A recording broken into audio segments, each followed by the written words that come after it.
noite a todos aí pela presença, né?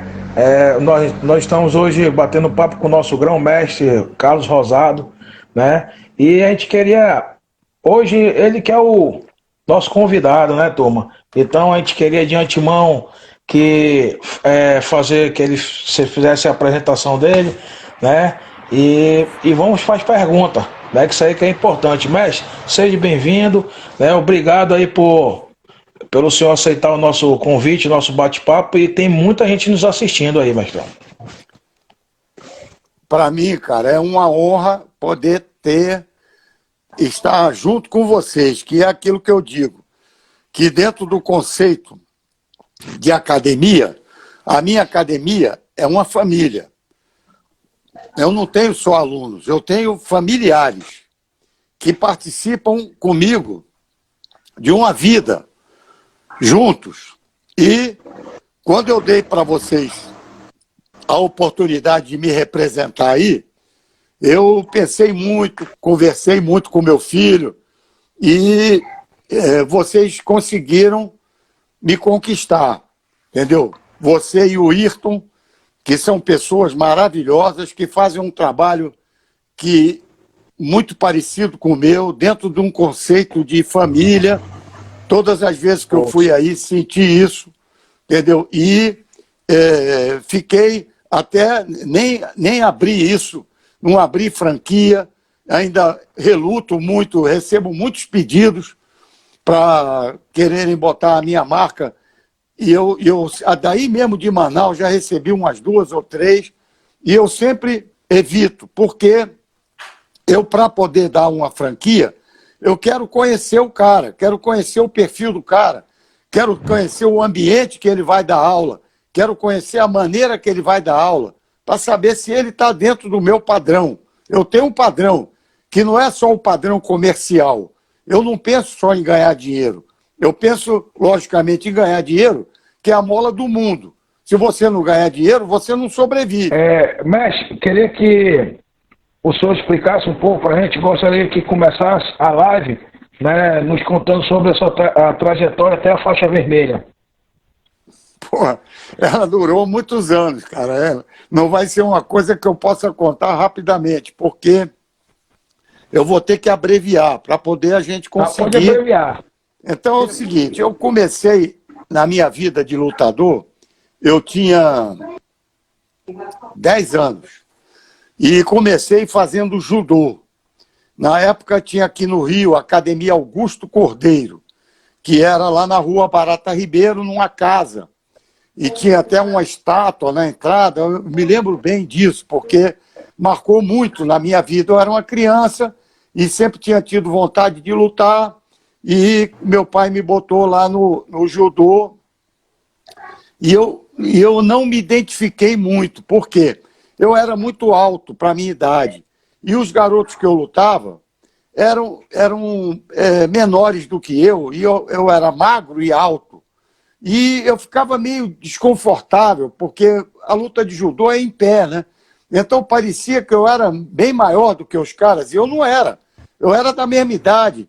Então, se eu ganhasse, o nego achava até que era um pouco de covardia, porque parecia que eu era mais velho do que eles, e eu não era, e nem era mais pesado, eu era do mesmo peso. Então, isso não me deixou confortável. Eu treinei um tempo, não me lembro exatamente quanto tempo, talvez 1 ano, e aí parei. Aí o meu cunhado, o Toninho, que é pai do Jerônimo, que é faixa coral lá do Carson Grace, meu querido, eu tenho ele como filho. Ele me acompanhou a vida inteira até ele morar em Natal, e até hoje a gente se fala sempre. Eu vou sempre lá na casa dele em Natal, ele vem aqui no Rio.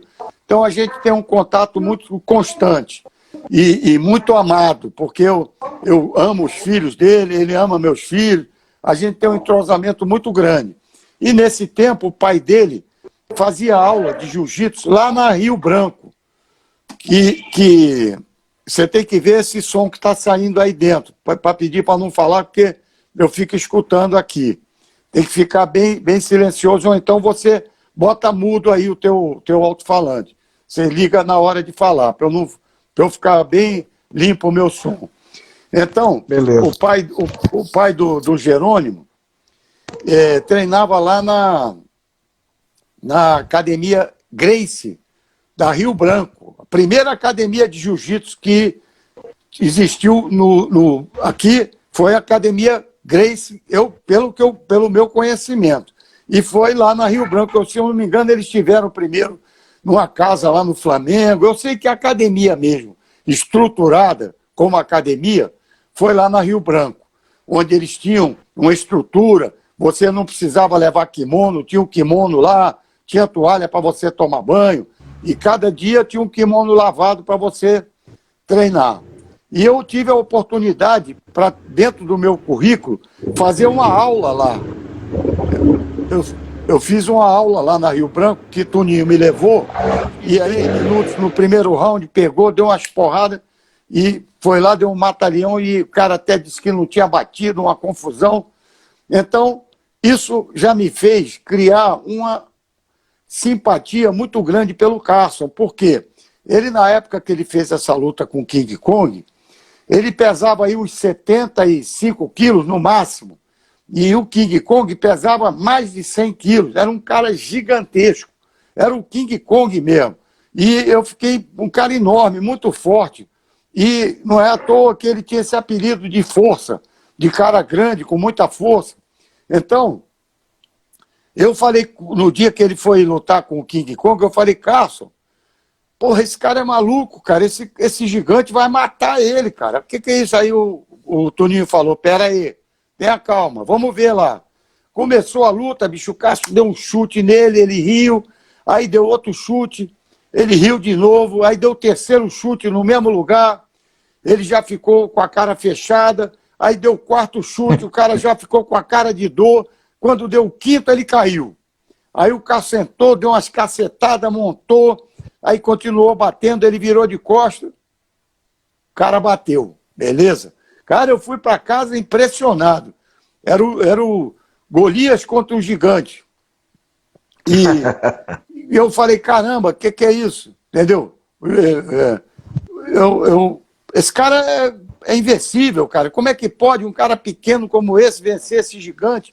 Então, desses eventos, eu fui lá para a academia do Carson, que se eu não me engano, se eu não me engano, não, foi a primeira academia dele. A pressão que eu tive era ele, o Carley e o Robson, que eram os professores lá da academia. Então, eu fiz aulas com o Robson, fiz aula... Não, com o Carley eu não cheguei a fazer aula, porque ele era mais auxiliar. Eu comecei fazendo aula com o Carson e com o Robson.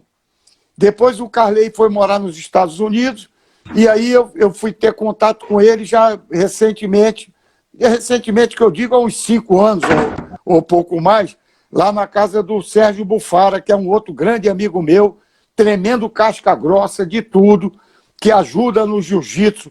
Porra, é um dos caras que patrocinam e ajudam vários lutadores, que contam sempre com a boa vontade dele para estar solidário nas necessidades e para divulgação. Então, fiquei lá no Carson, treinei um tempo lá com ele, não me lembro exatamente quantos anos, mas foi tipo em 95, 60 e 67. 65, 66, eu tenho recibo aqui de 67 dele, que eu encontrei aqui nos meus guardados. Eu gosto muito de guardar as coisas. Né? Então, eu tenho o recibo dele assinado por ele. Aí passou um tempo, você depois, quando você encontra amigos da rua e tal, então eu tinha uns amigos que treinavam lá no Barreto Manguete. Eu treinei um tempo também lá em São Paulo com Pedro Emetério, e quando eu ia a São Paulo eu treinava lá com Pedro Emetério, e também treinei um tempo também, depois na academia lá na Toneleiros, que o Carson tinha junto com o Ivan Gomes, treinei com o Ivan Gomes, isso é outro currículo, outro fato importante no currículo, conheci a maior galera, conheci Porra, se eu for enumerar esses da antiga, conheci todos. Então, eles, e até com história de ter treinado com o Ivan Gomes, logicamente que ele brincou comigo, me poupou. Eu não posso, até eu vejo às vezes live de caras falando que, não, eu não tive dificuldade para ganhar de... Porra, meu irmão, pelo amor de Deus, tu acha que o cara te atropelou? O cara não tem consciência. Então é a mesma coisa de eu ir treinar com um cara velhinho e sair atropelando ele. Eu não vou fazer isso. Eu vou respeitar. Ainda mais se o cara tem uma história. Então eu sou muito consciente do meu momento, cara. Eu vivi todos os meus momentos. Então eu não sou saudosista que vou achar que eu sou o mesmo cara de 20 ou 30 ou 40 anos atrás. Não sou. Eu para um cara de 71 anos, eu acho que eu estou muito bem. Mas eu não posso querer me comparar a um cara de 25, entendeu? Não tenho, isso é ilógico. É uma questão da natureza. A natureza não permite isso. Agora, se você me perguntar, você está bem? Estou. Eu treino ainda com meus alunos, eu faço ginástica na academia, estou aí há 80 dias parado, mas isso não quer dizer nada. Tem um tatame aqui dentro de casa, que eu rolo aqui dentro, eu botei um tatame aqui, visto o meu kimono que está ali, ó. Então, essa saleta aqui é a minha academia agora, nesse tempo de enclausuramento, que eu estou conseguindo superar bravamente, apesar de estar já no meu limite. Porque, porra, cara, um cara como eu, que sou bem ativo, que dava aula todo dia na minha academia, que curtia minhas aulas infantis com meus queridos aluninhos, que me renovavam, com meus alunos, que são queridos todos, entendeu? Eu sou seletivo na minha academia, não aceito qualquer tipo de aluno para fazer parte do meu grupo. Ele tem que se enquadrar dentro do meu perfil, que é um perfil sério. Não gosto de palavrão dentro da minha academia. A gente não fala palavrão, a gente respeita muito. Aqui, eu não sou neurótico, não. Eu sou assim somente dentro da academia, que eu sou o general lá dentro. Então, quando eu saio, eu sou um comum, cara. Eu não chego no mercado e vou dar uma lição de moral no caixa porque ele está fazendo uma coisa que eu acho que está errado. Mas lá dentro da minha academia, como eu sou o instrutor e sou o educador, eu me sinto, não é nem no direito, é na obrigação de educar quem está errado. Então, se o cara estiver errado, se o cara pegar uma caneta na minha mesa sem me pedir licença, ele vai levar um choque. Porque eu tenho a caneta lá que dá choque. Entendeu? Aí o cara vai, ai, que choque. Porra, você pediu para pegar a caneta na minha mesa? É esse exemplo que tu dá para o teu filho? Por que você não me pediu que eu te dava a caneta certa? Então, esse tipo de armadilha que eu faço é para justamente também ter oportunidade de educar ou ajudar na educação dos filhos, dos pais, junto aos filhos. E também ajudo na educação das crianças. Chegam crianças lá, às vezes rebeldes, que o pai fala para mim, pô, Rosado, meu filho foi suspenso no colégio, foi... E eu tenho que brigar com a criança por conta do que ele fez fora da academia. Porque na minha academia o garoto é um exemplo. O garoto luta bem, o garoto obedece tudo. Pô, aí eu tenho que brigar porque o cara respondeu mal à professora. Pô, será que a culpa é do garoto ou é do professor?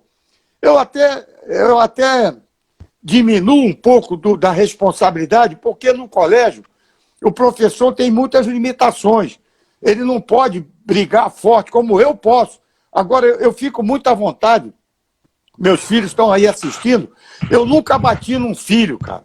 E acho que isso seria a maior covardia da minha parte, bater numa criança, ou mesmo até num já juvenil, num adolescente. Eu não me permitiria isso, em hipótese alguma. Então, eu acho que eu eduquei meus filhos com exemplo, como meu pai me educou.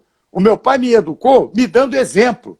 Não foi me dando porrada, nem brigando comigo, porque ele não precisou disso. Eu fui sempre um cara seguidor dos exemplos que ele me deu.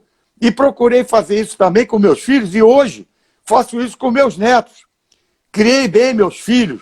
São pessoas do bem, pessoas honestas, corretas, entendeu? E simples, como eu sou, cara. Eu falo com todo mundo, eu falo daqui, eu saio daqui para ir para lá, eu falo com jornaleiro, eu falo com o porteiro, pergunto pela família dele, eu me intero com qualquer pessoa, independente dele ser o presidente da empresa ou ser o contínuo da empresa. Para mim é indiferente. O que eu quero é ter uma boa relação e ter um contato sem receio. Então eu sei que o jiu-jitsu me ajudou nisso, cara. O jiu-jitsu foi uma coisa que me ajudou não só como homem e como uma pessoa que soube manter um casamento como eu tenho meu casamento há 52 anos. Cara, eu vejo casamento aí que o cara casa no ano seguinte e já está se separando. Pô, meu irmão, pelo amor de Deus, cara, será que você não teve um pouco de paciência para entender um pouco a sua mulher? Será que a sua mulher também não te poupou isso como um exemplo? Para as pessoas serem mais pacientes, procurarem compreender seu marido e a mulher, e o homem compreender a sua mulher. E quando tiverem uma briga, que é normal, quantas brigas eu tive, você procurar superar, cara. O mundo não vai acabar por conta disso, cara. Entendeu? Então, procurar relevar, porque não adianta trocar. Vai trocar, os problemas vão mudar só. Mas vai ter problema do mesmo jeito, porque se você não souber superar, os problemas vão persistir. Então você tem que procurar administrar as adversidades da vida. E eu tenho certeza que o jiu-jitsu teve um grande papel nisso, cara, que me ajudou muito. Eu tive dificuldades, há 43 anos atrás, eu fiquei diabético, insulino dependente. Cara, eu perdi 11 quilos em uma semana, de músculo. Eu estava desaparecendo. E eu não entendi o que era isso. Eu não estava... Continuei indo para a academia treinar e não estava sabendo. Até que falei com o meu cunhado e ele falou que meu cunhado é ginecologista, até o filho dele está aí assistindo. E eu falei, pô, Sérgio, eu tô emagrecendo muito. O que é isso? Ele falou, vou te pedir uns exames e depois a gente conversa. Aí ele me pediu e um deles foi a glicemia. Quando veio o resultado, a minha glicemia estava 580 e o normal é abaixo de 100. Caramba, eu nem sei há quanto tempo eu já vinha com ela nesse patamar. Aí eu falei, cara, me dá um remédio aí, porque eu vou ter um torneio domingo e eu preciso competir. Eu já emagreci muito, cara. Eu vou ter... Nem posso mudar de peso. Aí, ó, que motão aí que saiu aí agora. Então, ele foi e falou, cara, não tem remédio não, bicho. Isso aí é para toda a vida. Você vai ter que aprender a controlar e conviver com isso. Eu vou te dar um médico endocrinologista e você vai nele para ele te orientar. Olha o filho dele aí, o Sérgio Rosado, que é meu sobrinho, e vai voltar a treinar agora comigo. Então, a minha história é uma só. Ela é a mesma. Se você fizer 10 lives, elas vão ser 10 vezes igualzinhas, ou iguaizinhas. Não vai ter mudança, porque ela é uma só. Vamos lá. Deixa eu lhe perguntar uma coisa. O que eu achei interessante como é que o senhor, qual a sua opinião, né, que o senhor dá a sua vinda à nossa Rosado Jiu-Jitsu Manaus, né, e os nossos lutadores do Amazonas, eles sendo um dos maiores polos lutadores do Brasil? Vou falar o seguinte. Primeiro, tem 2 lugares que eu me sinto muito bem. Logicamente tem outros também, tá? Mas são 2 lugares que eu recebo uma assessoria. Eu vou até colocar 3, eu não queria nem enumerar, porque pode ser que eu não coloque algum, e já vão ser 4, entendeu? Mas os 2 maiores, pelo tempo que eu fico, é Natal, porque eu tenho Jerônimo lá, que me recebe como filho, e eu fico na casa dele como se estivesse na minha casa, e em Manaus também, sem contar aqui, em Mossoró, eu fico também como se estivesse em casa, que eu fico na casa do meu primo Bernardo Rosado, que é um cara queridíssimo, ele e Betinha, que é a esposa dele, me recebem lá como um primo querido, fazendo todas as honrarias da casa. Eu fico à vontade, como se eu estivesse em casa. E Limoeiro do Norte também, é um lugar que eu me sinto também, quando eu vou dar seminário lá, o Aleandro, a esposa dele também, me recebem principescamente, mas eu fico pouco tempo. Eu vou num dia, chego lá, dou um seminário e no dia seguinte de manhã já estou voltando. E em Mossoró, que eu fico um pouco mais tempo, eu tenho a oportunidade de usufruir mais.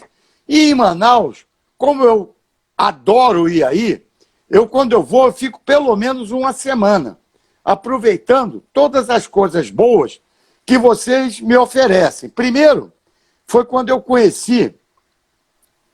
eu esqueci de falar também de Recife, que eu tenho lá o Gutenberg, que é meu sobrinho querido, e Marielle, que é a esposa dele, que também me recebem maravilhosamente bem quando eu vou dar seminário lá. São pessoas queridas, que tenho como os meus sobrinhos verdadeiros, que eles são sobrinhos adquiridos pelo tempo e pelo convívio que tivemos.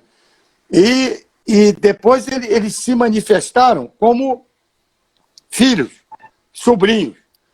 Então, chegando aí em Manaus, primeiro foram vocês dois lá, na academia, me comeram pela beirada, eu fui vendo o perfil de vocês, não chegaram impondo nada, e aí foram me conquistando.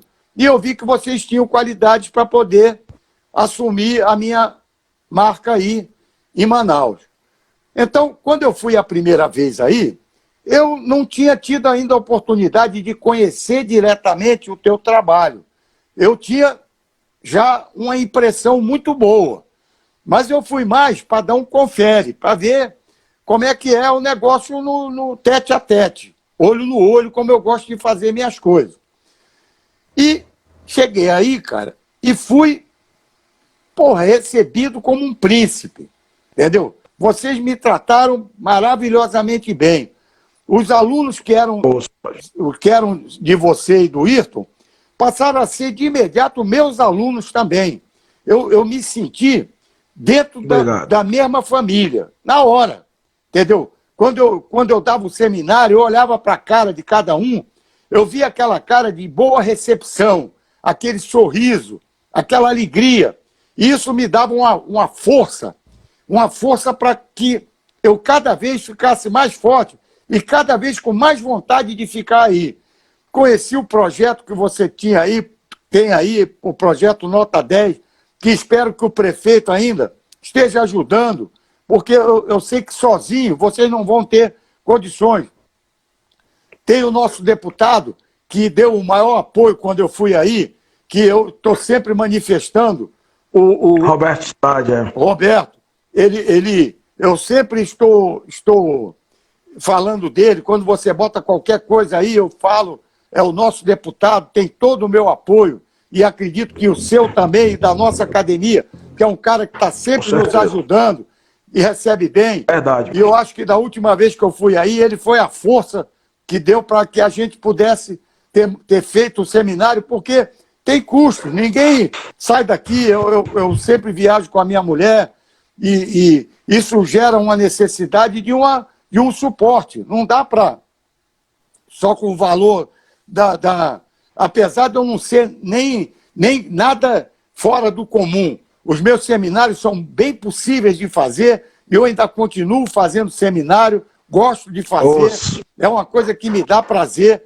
e quero agora, todo ano, ir aí, voltar a ser. Não vou dar mais essas paradas que nós demos, que eu acabei dando um seminário aí em 2013, outro em 2015 e outro em 2019. Começando agora de 2013, que foi onde eu tive as maiores experiências. E foi muito interessante, porque eu já dizia logo para você, eu quero dar o seminário no dia seguinte que eu chegar aí. E depois vamos passear. Porque eu gosto de tomar o meu uísquezinho, gosto de relaxar e não quero ficar preocupado com alguma obrigação que eu tenha. Geralmente, eu primeiro resolvo as obrigações e depois eu vou para o lazer. Então, a gente fez o seminário, que foi um sucesso. Eu fiquei muito feliz de estar aí.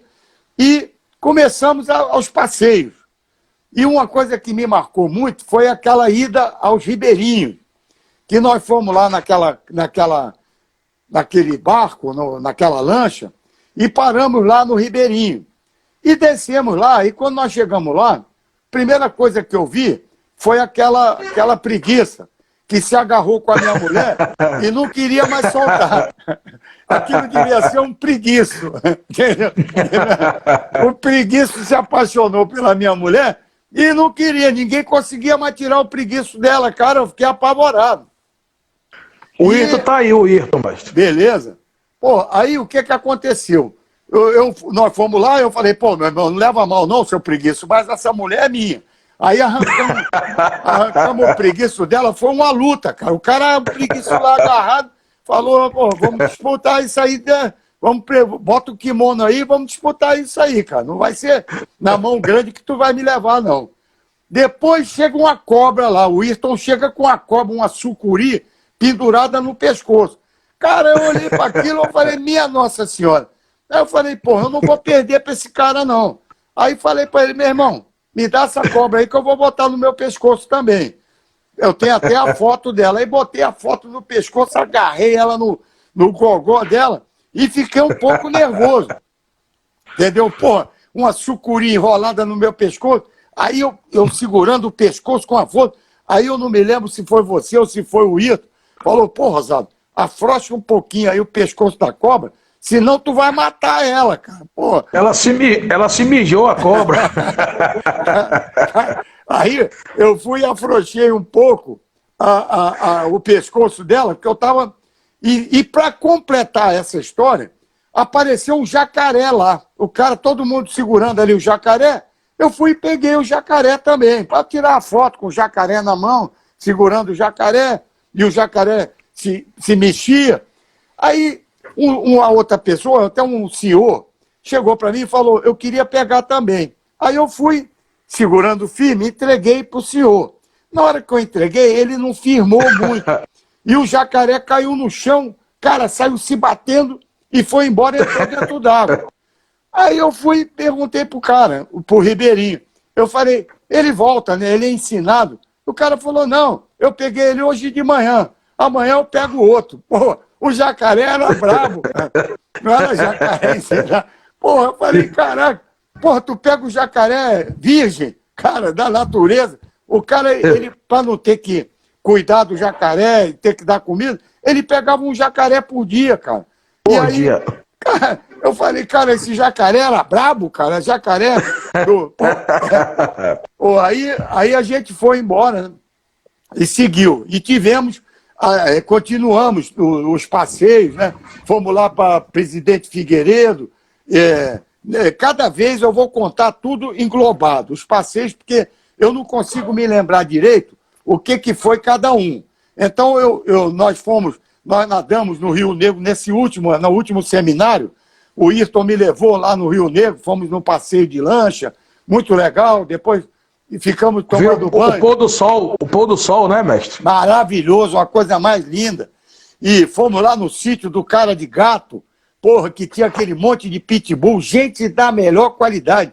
Se ele estiver aí vendo, Cara de Gato, um abraço, tu é do coração, cara. Me recebeu lá como um príncipe também no seu sítio, me mostrou aqueles cachorros maravilhosos, que se eu pudesse eu tinha trazido um para mim, porque é lógico que eu moro em apartamento, não dá para criar cachorro, mas, porra, fiquei maravilhado com aquela criação, e aí fomos lá no flutuante do Abaré, e, cara, cada coisa que inesquecível, era sempre uma experiência nova. Fomos naquele café regional, e numa das vezes também, fomos lá no Boi Bumbá, no Boi Azul, que o Caprichoso, né? O Caprichoso.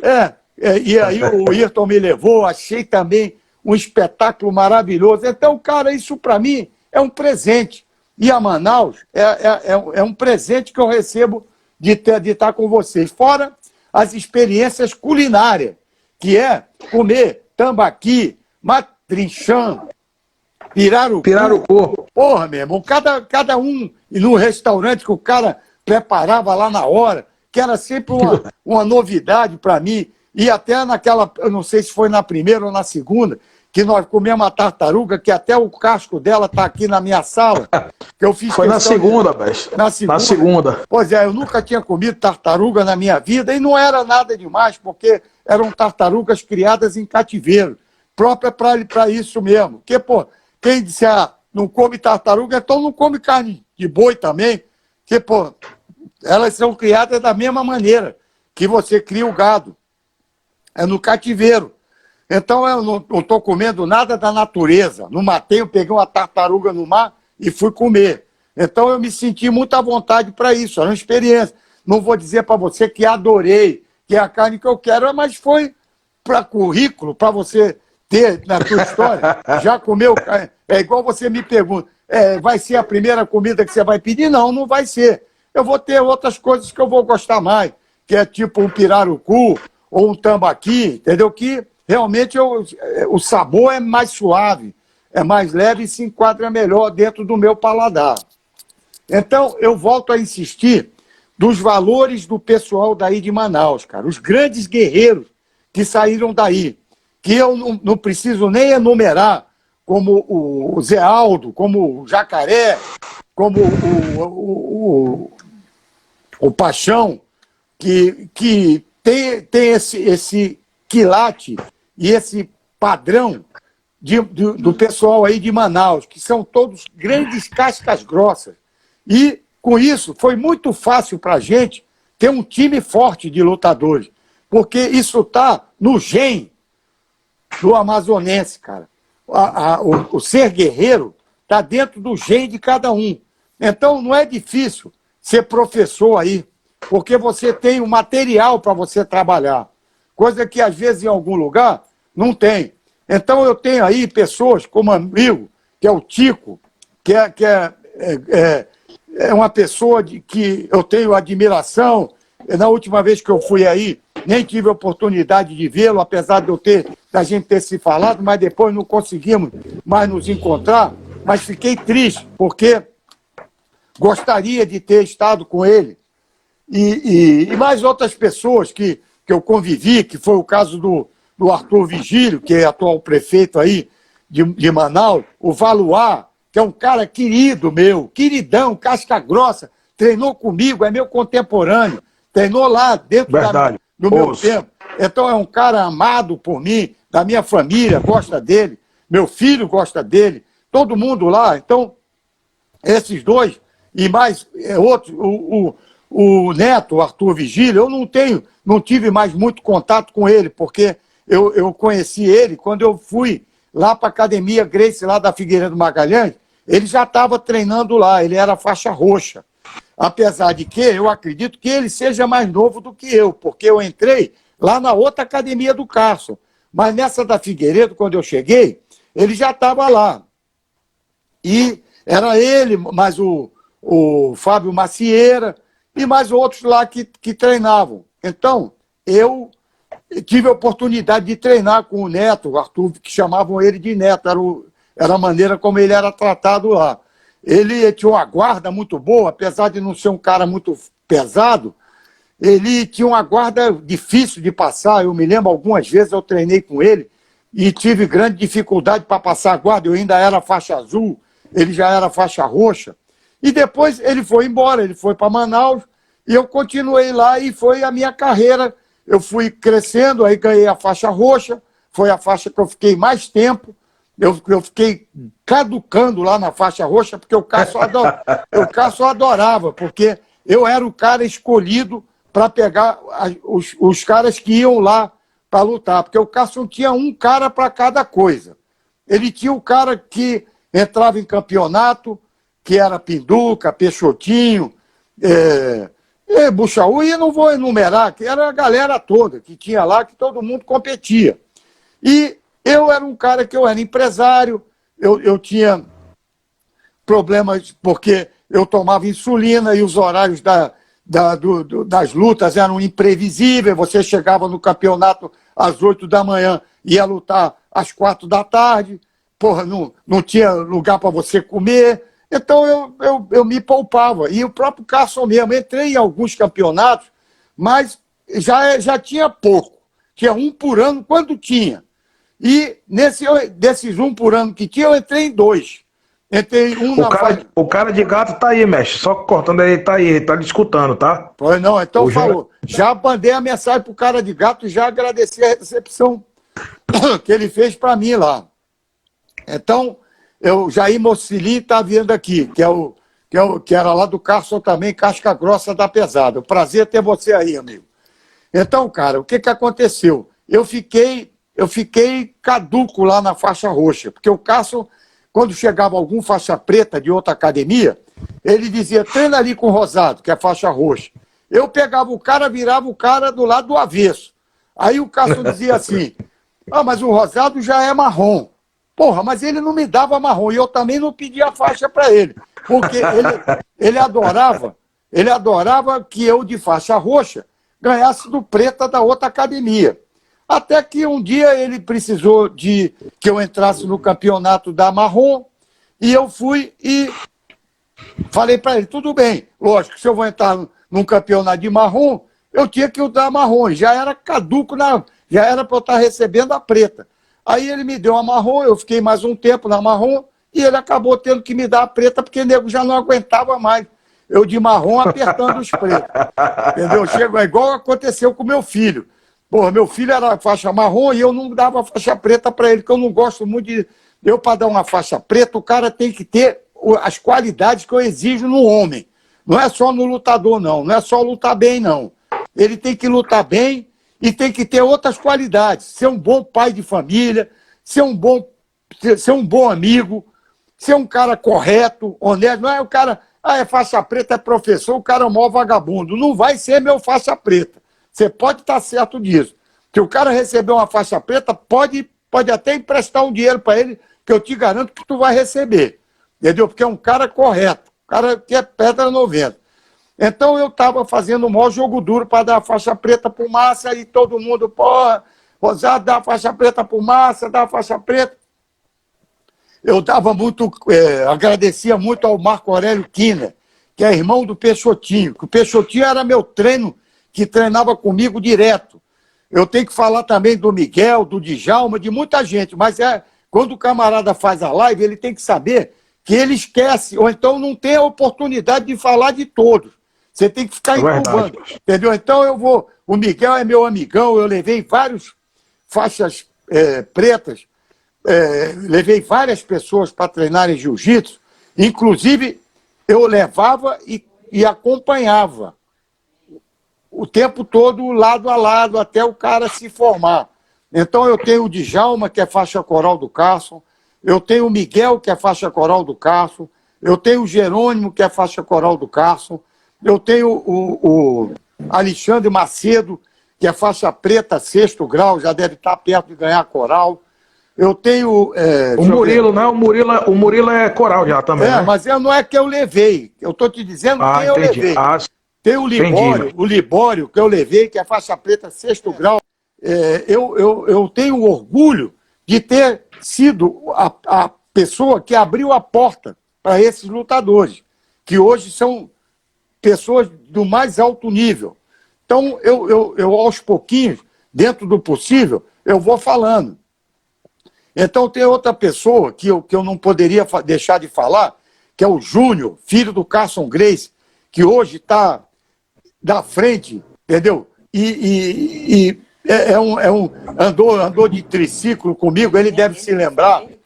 Ele é que falou, ele andou de triciclo, e deve se lembrar, porque eu nem me lembrava. Agora que eu vi isso aqui, eu me lembrei.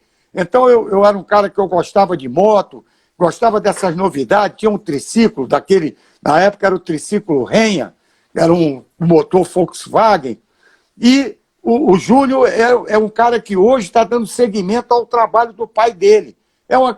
Para mim é um garoto, é um menino, entendeu? Maravilhoso.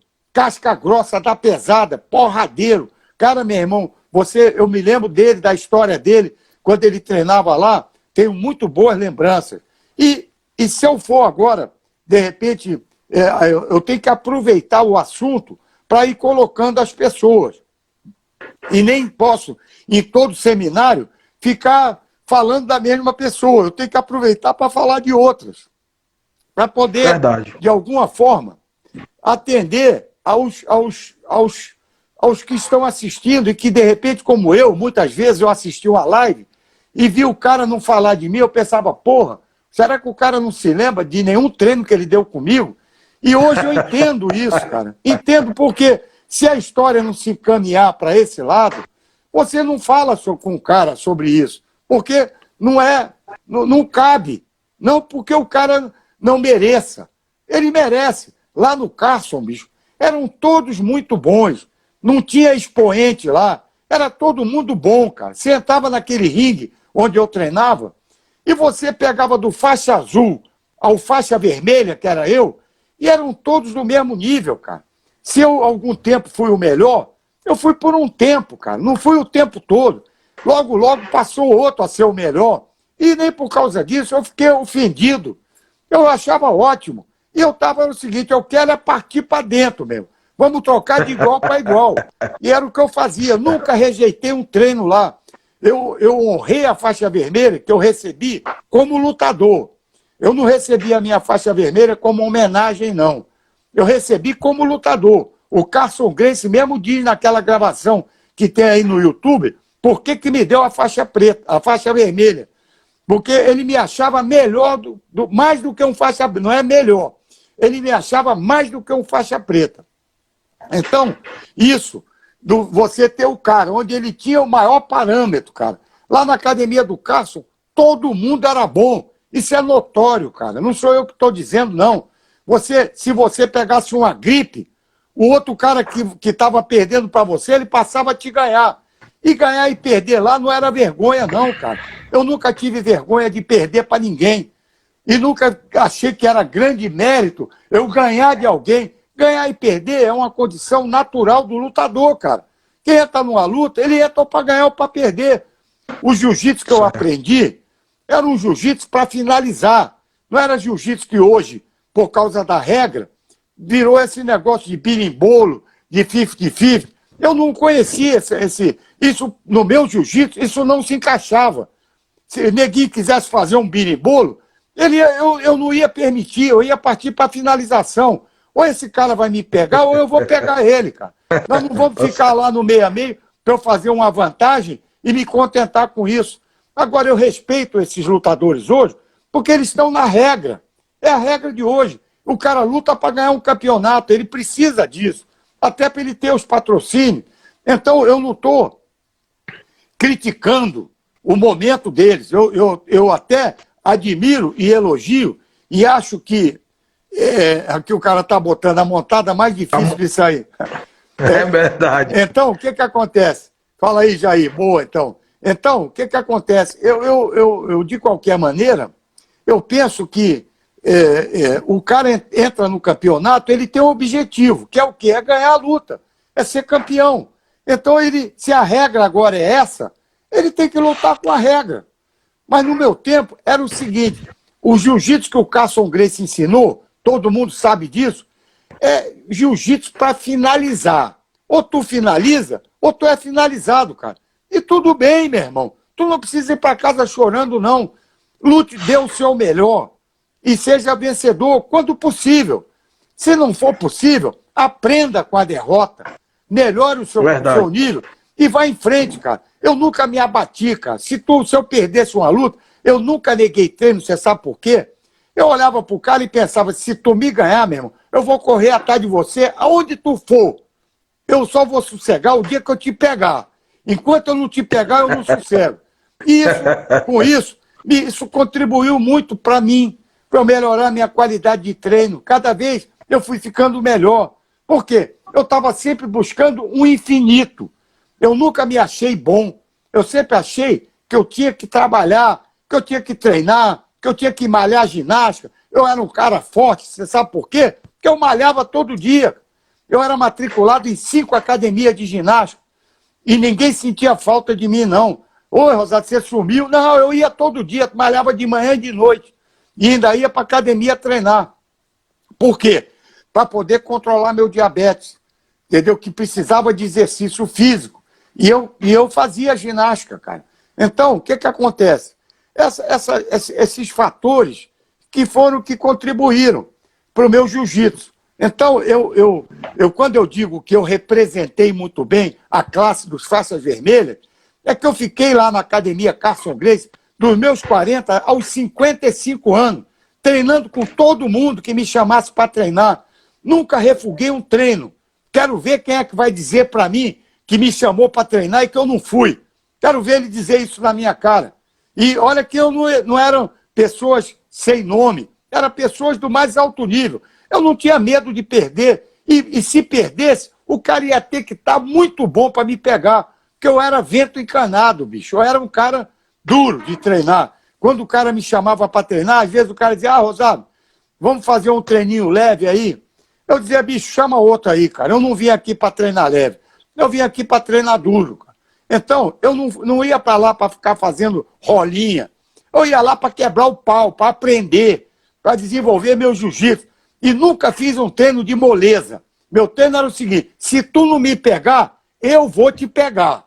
Então, meu irmão, trata de correr atrás, porque senão vai ter problema, entendeu? Então, é o seguinte, quando eu lutava, cara, quando eu decidia ir para uma posição, que eu falo isso até nos meus seminários, se eu estou passando a guarda e estou querendo ir para o lado, e eu dou a largada, eu só paro quando eu chego do lado, cara. Enquanto eu não chegar do lado, eu não vou parar. E vou, com essa determinação, eu consegui, com isso, me tornar um bom lutador. Porque eu procurei usar alguns recursos para poder fazer da minha capacidade de luta ter resultados bons. Porque eu lutava com lutadores muito competentes, cara. Os caras que eu não pegava moleza nenhuma. Por isso é que quando via alguém de fora, eu achava graça, cara. Porque a porrada pior era lá na academia, que eu levava uma pressão o dia inteiro. Não tinha um dia que eu chegasse lá e que eu não tivesse treino duro para fazer. Então, o que acontece? Por exemplo, eu decidia passar a guarda.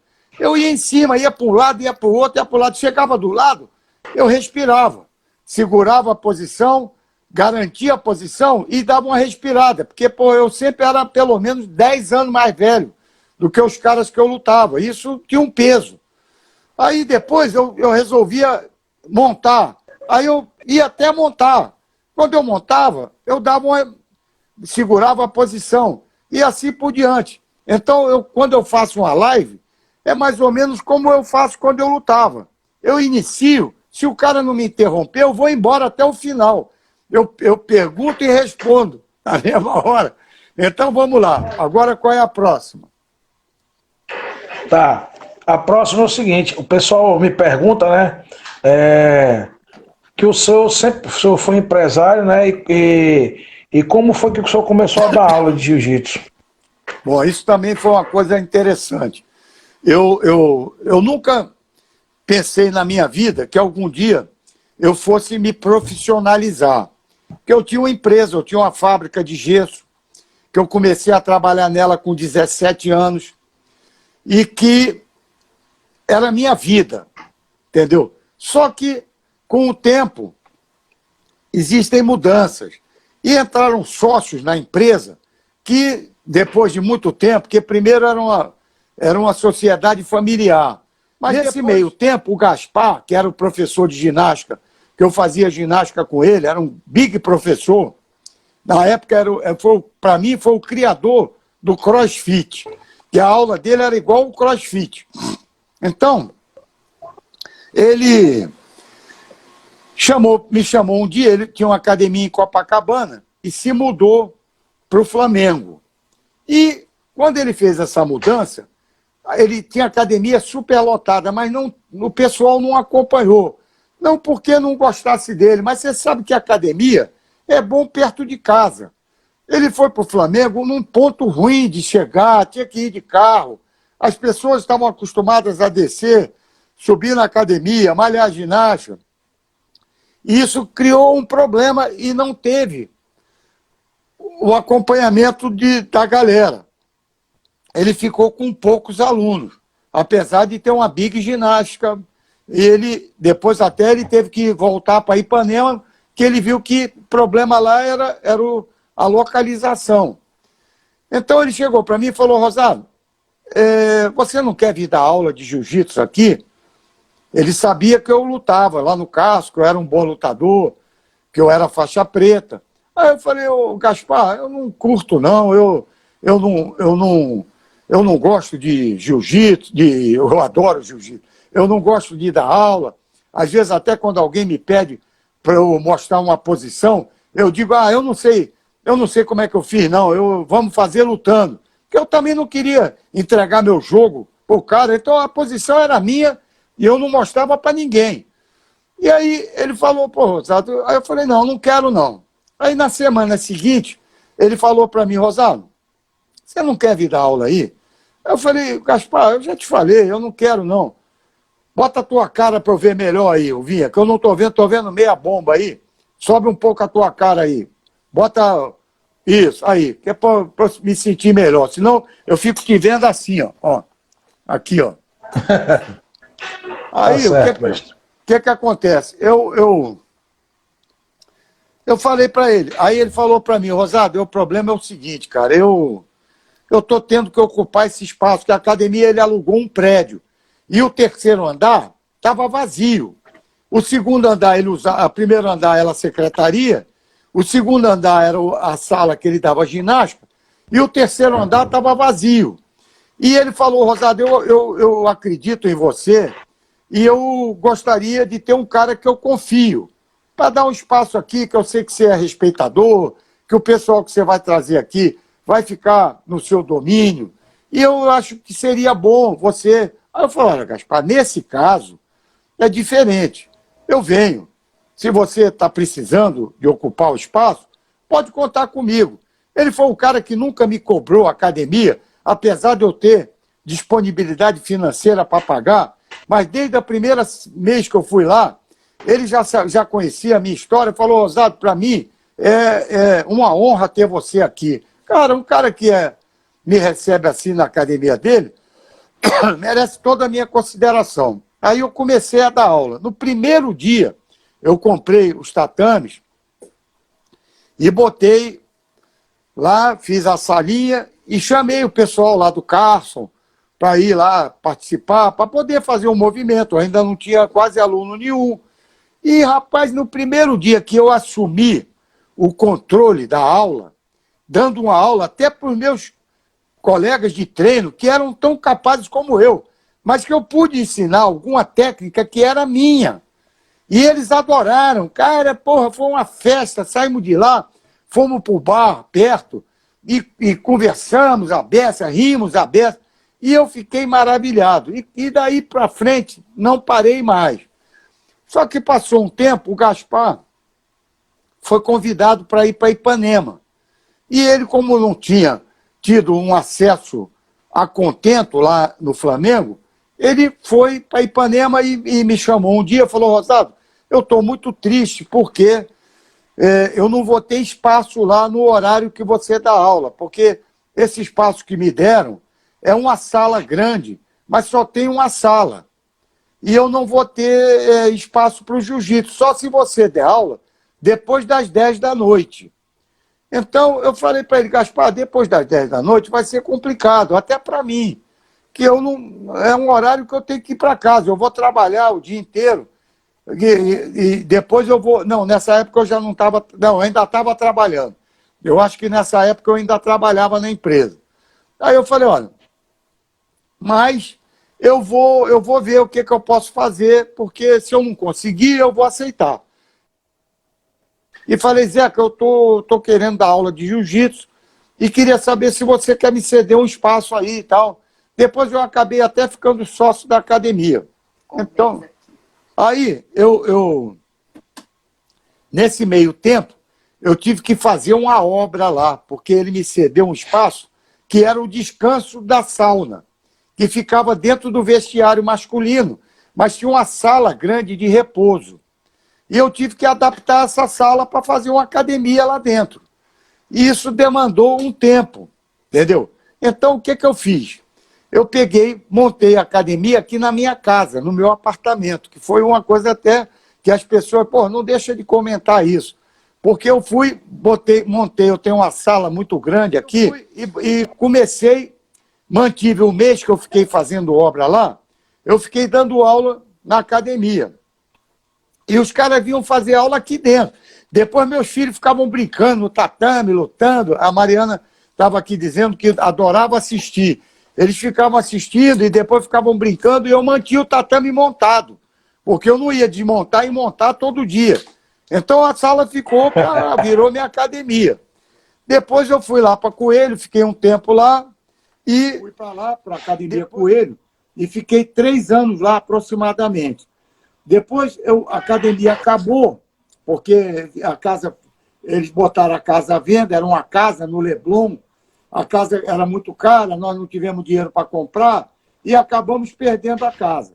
E aí eu fui lá para o Vidigal, para fazer o Raf Giglio, que é um cara, gente da melhor qualidade, é meu queridão. O cara me deu provas de grande amizade. Quando eu precisei que ele treinasse um cara e ele aceitou num momento até que ele nem estava podendo aceitar. E, com isso, eu fiquei 5 anos lá. Ele dava o boxe, que era o Raf Giglio do boxe, e eu dava o jiu-jitsu.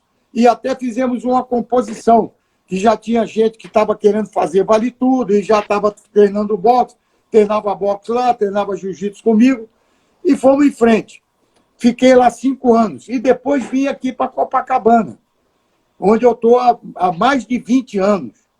Entendeu? Então, com isso, se você somar, são 20 em Copacabana, 5 no Vidigal, 3 na Coelho, e mais 1 ou 2 anos no Gaspar, são 30 anos dando aula. E, fora isso, hoje é a minha energia, onde eu encontro a energia que me repõe, que eu me renovo. É onde eu encontro meus alunos que me dão uma vida nova. Eu estou mal, porque estou longe deles, cara. Eu estou aqui me torturando há quase 80 dias, que pelo meu problema de diabetes, eu tenho que ficar recluso. E, com isso, eu não posso me expor. Eu tenho que ficar, até quando voltar às aulas, se eu não puder ainda voltar, o meu filho, Márcia, que é meu sócio lá, e acredito seja um professor até melhor do que eu formei ele bem, dei bom exemplo para ele. E hoje eu até aprendo com ele.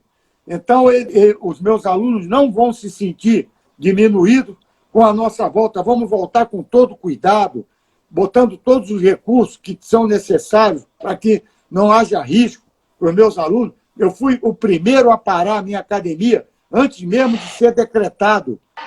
Na mesma hora, eu tive uma conversa com o Márcia e nós paramos, suspendemos até segunda ordem. Depois é que veio a ordem de fechar as academias, a minha já estava fechada. Porque eu prezo muito a saúde dos meus alunos e a minha também. Então, o que eu quero para mim, eu quero para todos. Eu sempre fui assim. Por isso é que eu levava o pessoal para lutar, o pessoal para dançar. Quando eu dançava lá no Caminho de Jesus, eu levei muitos alunos para ele. Até perguntavam para mim, cara, você ganha alguma coisa? Eu que ganho nada, cara. Eu ganho a felicidade de dividir o que está me fazendo bem com meus amigos, cara.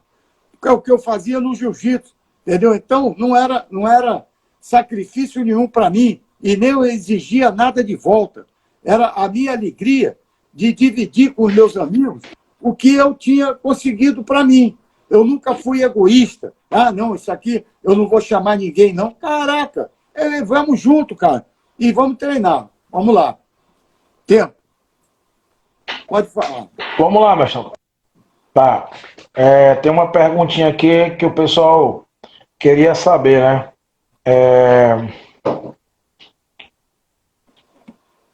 O pessoal queria saber qual a sua mensagem que o senhor gostaria de deixar para todos os amantes e lutadores, né, daqui do Brasil, com o futuro da arte suave.